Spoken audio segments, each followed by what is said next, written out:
প্ৰিয় বন্ধু বান্ধৱীসকল, যিহেতু বিহুৰ বতৰ, মই বনাই পেলাইছিলোঁ আজি কচু দালি। কচুৰ লগতে আছে ঢেকীয়া, বঢ়িয়াকৈ বান্ধি পিনে খুব ভাল লাগে। নিশ্চয় চাগে আপোনালোকে খাইছে, নহ'লে ট্ৰাই কৰি চাব।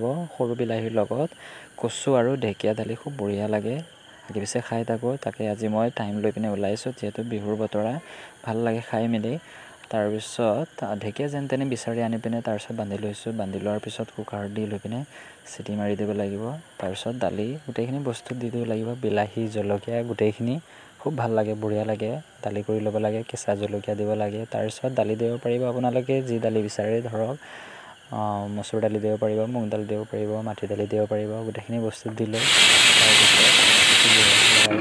চিটি লগাই দিয়াৰ পিছত সুন্দৰকৈ বঢ়িয়া হৈছে। তাৰপিছত নহৰুৰ লগত তেল মাৰি দিলে ভাল হ'ব। যিহেতু যদি আপোনালোকে বইল খাব বিচাৰে তেন্তে বইল খাব পাৰিব, কিন্তু মোক ভাল লাগে নহৰুৰ লগত তেল মাৰি পিনে তাৰপিছত এই বন্ধাখিনি ওলাই দিব লাগিব। তাৰপিছত খুব ভাল লাগে, স্বাস্থ্যৰ কাৰণে ভাল হয়। যিহেতু খাইছে চাগে, ক'লা কচুৰ যি সৰু সৰু আগ থাকে সেইখিনি আইৰণৰ কাৰণে ভাল হয়। সোৱাদ ল'ব পাৰি, স্বাস্থ্যৰ কাৰণে ভাল হয়, বঢ়িয়া লাগে।